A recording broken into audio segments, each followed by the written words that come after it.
kita berdoa terlebih dahulu sebelum memulai pelajarannya.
Konsep dasar kecerdasan artifisial fase C.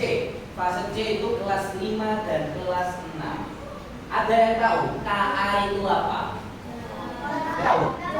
AI tahu AI? Apa aja? Sebutin AI yang kalian udah robot. Berarti di rumah punya robot kalian? Biasanya kalian pakai AI apa? Handphone? Laptop? Komputer? Bentuknya seperti apa? Ada yang pernah pakai ChatGPT? Gemini? Oh, udah ada ya. Yang nomor 1. Ada yang pernah nyoba Gemini? Oh, pernah. Kali apa? Informasi apa di Gemini? Jawaban doang. Oh, cerdas sekali ya. Nggak mau apa gitu. Biasanya apa? Soal apa? Bahasa Indonesia, IPA, oh, bahasa Inggris di Gemini. Tanya gitu. Oh ya, itu ya AI juga ya. Kalian sadar nggak? Nah, oh, Meta AI ya. Berarti udah banyak yang tahu ya tentang AI atau KA ini ya. Padahal kalau kalian pakai itu ya udah sekedar pakai, tapi nggak tahu artinya, nggak tahu gimana pemanfaatannya. Itu kan masih belum kan. Paling kalian itu kalau butuh pas waktu mencari jawaban ya, mencari kalau ibu nama kalian itu mencari resep, biasanya di situ. Terus pakai Google Map, ada yang pernah pakai Google Map? Oh, udah banyak semua berarti. Tahu ya gimana cara memakai Google Map? Punya lokasi. Lah kok dia bisa tahu lokasinya ini titik A di sini, titik B? Oh, ada mobilnya. Direkam nggak mobilnya itu semua? Iya, saking canggihnya ya. Besok kalau kalian udah canggih, kalah sama AI. Bisa tergeserkan besok. Contohnya seperti apa Pak? Kok bisa tergeserkan? Tol zaman dulu, jalan tol zaman dulu. Kalau kita masuk ke dalam tolnya, itu ada bak hasilnya. Nah kalau sekarang tidak apa? Iya pakai tap, pakai kartu gitu, ya di tap. Nah dulu itu pakai manusia mas ya. Nah sekarang udah tergeserkan. Berarti orang yang kerja di bagian tol itu udah ke PHK semua atau pecah. Di Jepang, ada yang tahu di TikTok kalian itu lihat, di Jepang masaknya pakai robot. Oh iya? Ya, iya, nah di koki gimana ya? Gak ada pekerjaan koki, robot yang itu. Enak, robot itu cuma dikasih oli, udah jalan. Iya, sama charger iya. Nah kalau manusia, ya pakai geremeng, ya pakai komplain, ya pakai capek, nah robot itu gak pakai. Jadi semua bayangkan besok 20 tahun lagi, 30 tahun lagi, di jalan-jalan itu udah robot semua. Nah sekarang aja, dulu masa kepikiran, sepeda listrik. Nah, iya kan sekarang udah banyak sepeda listrik. Nah kalau dulu kecilnya pakai, itu sepeda biasa. Kalau keren, pakai sandal. Iya, kalau sekarang sepeda listrik. Kalau enggak, ada sepeda listrik besok. Oh, orang tua itu langsung dimarah-marah kepengen beli sepeda listrik. Ada yang kayak gitu? Nah, biasanya banding-banding gitu. Masa ada? Ada nggak? Terus gampangnya lagi. Punya TikTok semua sih. Tahu FYP? FYP kenapa kok biasanya kalian kepengen cari resep makanan? Munculnya resep makanan semua. Kalau semua kalian kepengen joget ini ngambil joget ini, semua joget semua. Ada yang merasa gitu? Ya, kalau pakai cuma TikToknya otomotif semua, sepeda motor semua gitu. Kenapa kok bisa mikir? Padahal kita itu nggak saling bicara sama HP. Tapi HP-nya kok bisa tahu? Dari mana? Dari AI, KA ini. Jadi KA itu membaca pola. Polanya apa ya? Kamu mencari browsing, terus kamu ngomong itu direkam. Secara nggak langsung, nggak sadar itu direkam. Oh maju mana? HP itu ya, HP kamu baby. Itu nanti semua pencarian itu udah baby. Secara nggak langsung itu direkam. Terus kalian cuma kemarin yang demo, ya kan? FYP kalian apa? Demo semua. Nah, itu kalau kalian lihat di FYP TikTok, kalau kalian lama di situ kalian, berarti AI-nya pikirnya gini. Oh apa anak ini itu suka kontennya demo-demo ini, jadi di bawahnya demo lagi, gitu. Secara nggak langsung kalian itu tersadap semua, itu apa sih? Tercuri informasi pribadinya. Apabila jangan langsung makan keluar, pengen ke pantai, padahal ngomong tau, tapi nanti FDP nya tetap pakai. Saking bahayanya AI kalau kalian nggak tahu ilmunya. Dan kemarin yang aku tahu adalah 2002 di Hongkong sama Jepang, gara-gara AI itu orang bunuh diri. Dan saya di Hongkong sama Jepang, gara-gara AI, ChatGPT, Gemini, itu orang itu sampai bunuh diri. Gara-gara ini anaknya mahasiswa udah pria, dia curhat di ChatGPT. Masalah mungkin dia nggak punya teman untuk untuk ngomong sama orang tua yang dimarahi kalau ngomongnya nggak enak, dia curhatnya di ChatGPT sama Gemini. Nah, disarankan sama Gemini, saya bagus saya katanya kan, selalu ditata dengan sedemikian rupanya bagus. Dan itu tanya apakah kamu mengakhiri itu aja, itu dijawab itu sama AI-nya. Ternyata disuruh dia udah kali itu bukan tenang, ya udah. Terus dia lakukan kontak dari lantai atas. Nah, kalau kalian nggak punya akal, nggak pintar, istilahnya bodoh, di kocok ini ngomong sumber, jomblo. Ya udah bodoh kan. Nah gitu, AI juga gitu. Bayangkan temanmu, Abian nyuruh ada mencorongkan buku, ada bodoh, dan mencorongkan buku seru. Oh, dan dituruti lah kayak gitu AI itu. Sampai bahayanya kalau kalian nggak bisa mengendalikan. Itu viral loh di TikTok itu, yang loncat dari gedung apa namanya. Ya, tidak, mati. Iya. Ya, kita teruskan di pelajarannya. Biar kalian nanti paham, kecerdasan buatan itu ada yang cerdas sama yang tidak cerdas. Nanti kalian belajar ini, biar kalian tahu, oh dia ini cerdas ini enggak. Kan kalian sudah di sekolah itu yang udah bisa mikir, oh ini salah, oh ini benar. Contoh kayak Abjad tadi, tanya jawaban bahasa Inggris. Nah, tahu benar salahnya dari mana kalau kalian nggak punya pikiran. Terus dianggap benar. Contoh itu salah, kamu jangan benar tulis. Kalau contoh benar ditulis. Itu bahayanya AI. Kalau kalian nggak punya akal untuk mikir, dianggap benar lagi. Ya, kalau kalian punya kesalahan, ini benar ya Pak. Tadi ya. Kan kadang itu ngaco kan. Ya, jawabannya itu ngaco. Coba kalian resep kalau dulu gitu lah, kalian kencing. Nanti ya di YouTube-nya, tapi kan itu random. Kalian nggak bisa ngefilter, itu benar salah. Belum tentu kayak saat ini di Jawa sama di Kalimantan kan beda. Ya kan? Nah itu ya belum bisa ngefilter kayak itu. Dia itu cuma data yang paling banyak itu yang disodorkan. Data yang paling banyak itu yang diajukan ke kalian. Jadi belum tentu itu benar atau salah. Jadi kalian harus bisa mikir juga, oh ini benar sih, oh ini salah. Kalau kalian nggak bisa mikir, udah terima jadi, oh ini benar sih. Ya lama-lama ya orang ya bodoh nanti kalau gitu. Ya atau sih. Nah ini pendahuluannya udah kita lakukan tadi. Nah, coba perhatikan kipas angin di kelas kalian. Kipas angin dapat berputar karena adanya aliran listrik. Lalu apa yang terjadi jika aliran listrik ini rusak atau ada hambatan? Mati, tidak bisa berputar ya kipas anginnya ya. Nah ya. Nah tujuan pembelajaran pada pagi hari ini, murid dapat memahami pengertian KA dan konsepnya. Murid juga menganalisis manfaat mesin cerdas dan norm cerdas dalam kehidupan sehari-hari. Nah, perhatikan gambar di samping, ada gambar kipas angin, vacuum cleaner, ya, terus GPS atau Google Map sama kalkulator. Ada yang belum tahu ini benda-benda ini? Yang kedua itu udah tahu semua. Nah, itu berarti buat apa itu yang bersih ya, nyapu sendiri otomatis ya. Ya. Ada yang udah punya?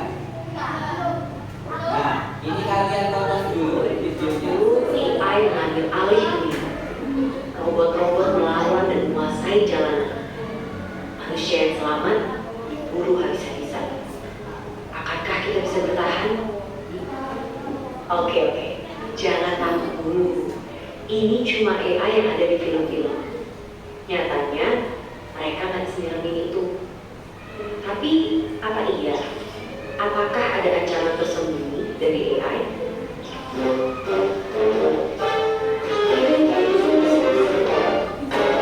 Sebelum ke situ, ayo kenalan sama mereka.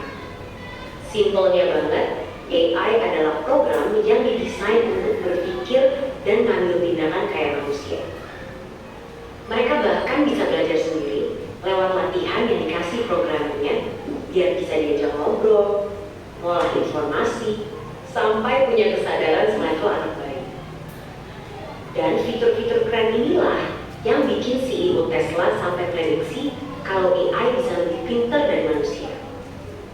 Yang sebenarnya ini juga bisa jadi tanda bahaya, seperti yang pernah dibilang oleh sang perumus Theory of Everything. Tapi, apakah dunia akan segera hancur karena AI? Ternyata, enggak juga. Karena bukan memburu manusia, tapi mereka bakalan jadi pesaing kita di pekerjaan. Dan, kalau kita merasa pekerjaan kasar yang terancam, dan yang industri kreatif itu aman, coba pikir lagi deh. Karena sekarang udah ada program program yang bisa bikin gambar apapun sesuai instruksi dalam hitungan detik. Dia yang bisa bikin lagu tanpa perlu les musik, atau sampai program yang bukan cuma bisa bikin caption yang instan, tapi juga bisa nulis buku dalam 24 jam. Jadi, apakah para desainer, musisi, sampai penulis juga akan segera digusur oleh AI? Ya, AI emang bisa jadi pesaing manusia, tapi bukan berarti kita akan langsung kehilangan pekerjaan gitu aja. Karena ibarat obeng atau kalkulator, AI juga alat yang diciptain untuk membantu kita. Biar pekerjaan kita lebih cepat selesai, nggak makan banyak tenaga, dan ngasilin lebih banyak barang. Dan walaupun AI udah berkembang pesat, mereka juga tentunya belum bisa nyaingin kreativitas kita, apalagi rasa simpati dan empati. Bakat-bakat inilah yang harus dilatih sama generasi muda biar bisa jalan beriringan dengan perkembangan teknologi. Dan topik ini juga lah yang jadi satu bahasan penting yang didiskusiin sama para pemimpin dunia di G20 tahun ini. Salah satunya lewat diskusi pemuda negara-negara G20, yaitu Y20, yang fokus ningkatin skill dan literasi pekerja di bidang digital, sampai kebahasannya orang muda buat mikirin cara beradaptasi dari tantangan derasnya laju perkembangan teknologi. Hasil diskusi yang sudah dilakukan berbulan-bulan ini akan diserahkan dalam bentuk rekomendasi yang fokus ke 4 isu prioritas. 2 diantaranya tadi membahas tentang ketenagakerjaan pemuda dan transformasi digital. Dokumen ini nantinya akan dibawa oleh Pak Presiden Jokowi untuk didiskusikan lebih lanjut dalam Forum G20 di Bali pada November 2022 yang harapannya nanti hasilnya bisa dirasain sama seluruh warga negara-negara G20 lainnya. Jadi itulah dia AI dan segala cerita, mulai dari tantangan sampai peluangnya. Selain kita perlu mempelajari dan nyikapin AI dari dua sisi, kita juga harus punya sifat satu ini, ya, curiosity. Sebagai generasi muda, harus terus penasaran sama perkembangan teknologi, biar bisa beradaptasi dan ikut ambil bagian.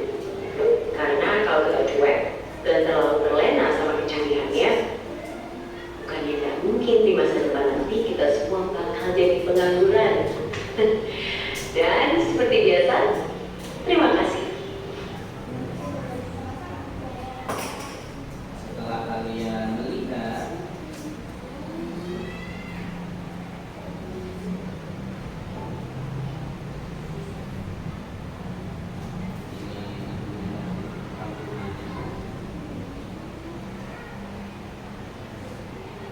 mesin cerdas vs mesin non cerdas.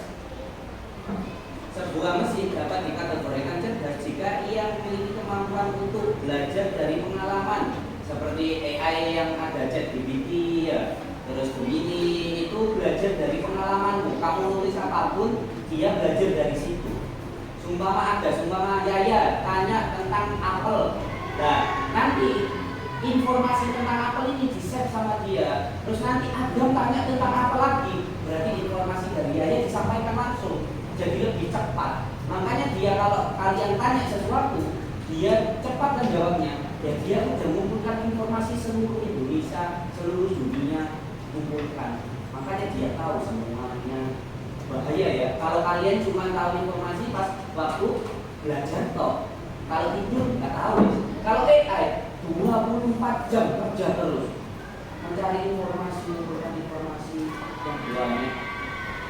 Menyesuaikan diri dengan perubahan tanpa perlu diprogram ulang, membuat keputusan sendiri berdasarkan data yang dikumpulkan. Nah, AI itu ya punya ego sendiri. Terus iki sing paling akeh datae, apa bener gak salah, ya wis iki datae. Jadi tak subuhno bae iki bener apa salah sing penting akeh sing ngomong. Ah, supaya apel itu kecut. Akeh sing ngomong kecut apel, ya wis disebutno apel itu kecut, benar itu salah. Tapi banyak yang ngomong kecut gitu. Iya. Nah, ini contoh mesin cerdas yang menggunakan teknologi asisten virtual ya, buat mobil otonom, tahu mobil otonom yang bisa berjalan sendiri. Ya, Jepang datanya itu. Kalau di Indonesia ya bisa masih kok. Kalau mau otonomi belum bisa. Kenapa? Soalnya rambu-rambu jalan di Indonesia itu masih kurang baik.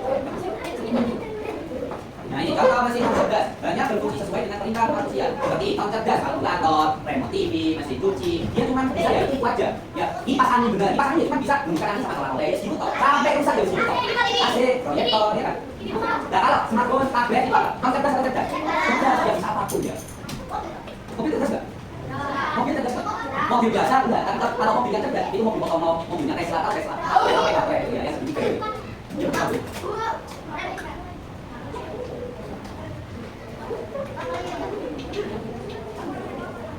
Macam-macam kecerdasan KA. Salah satu teknologi KA yang paling populer dan sering digunakan masyarakat. Sekarang lagi zamannya foto dijadikan miniatur gitu. Ya kan ya. Itu juga KA. Dia itu gajah, kulit-kulit itu dari kandungan kunci itu apa? Mainan yang kecil ya. Ini kan pakai AI kan? Gimana masukannya begini ya? Ya begini. Nah ini membuat sesuatu yang baru seperti teks, gambar, musik, dan video yang sebelumnya tidak ada menjadi ada. Kandungan kunci yang berupa manusia itu kan sebenarnya tidak ada, tapi AI yang buatnya. Ya seolah-olah kulit kayak ini. Gitu. Cuma masukkan data proses apa yang terjadi. Cepat ya kata itu.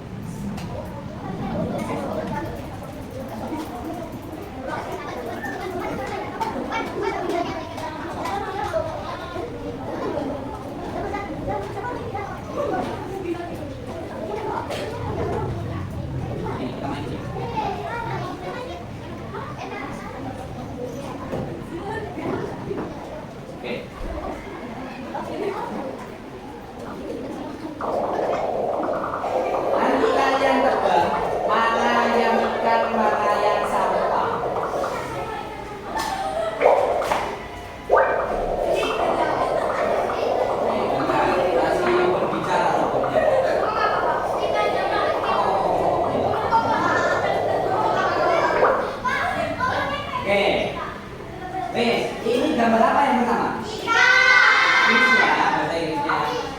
Kalau ini not fish atau fish? Not ya, ini not fish atau fish? Ini? Ini? Nah, ini?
Dia bisa melihat ini ikan atau sampah.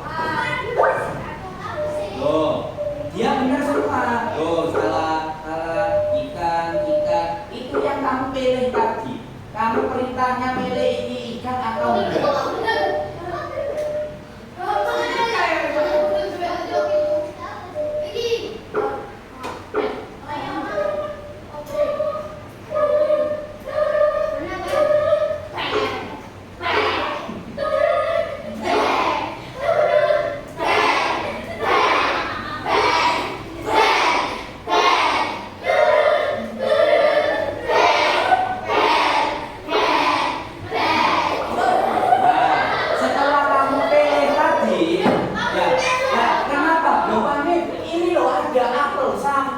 Kenapa kok dipilih? Tadi Pak Menko petek, soalnya tadi pas notice tak klik fish, makanya ada.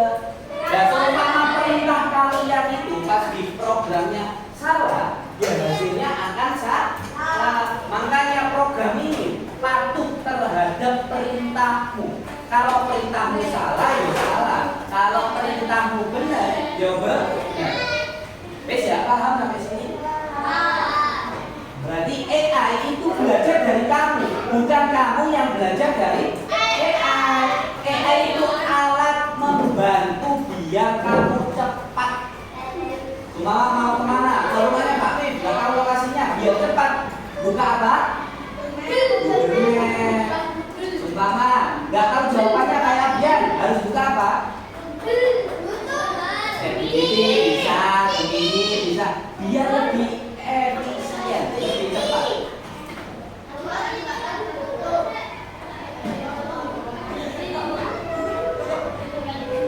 Terusin.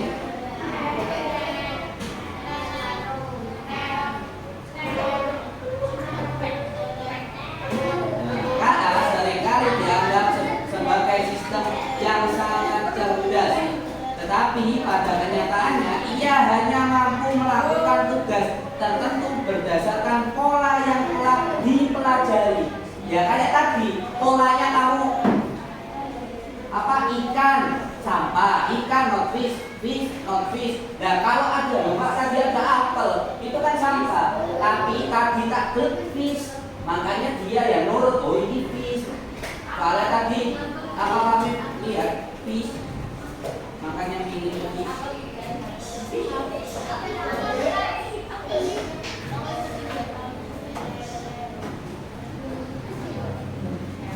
Nah, kesimpulannya sekarang paling terakhir, prinsip etika dalam penggunaan sangat penting agar teknologi ini dapat digunakan dengan cara yang bertanggung jawab dan tidak dirugikan siapapun. Oke, sekarang sekarang tugas kalian nanti menentukan itu kecerdasan KA. Satu kelompok satu dikerjakan waktunya 15 menit. Ditulis nama kelompok di belakangnya. Itu digunting ya. Ada gunting.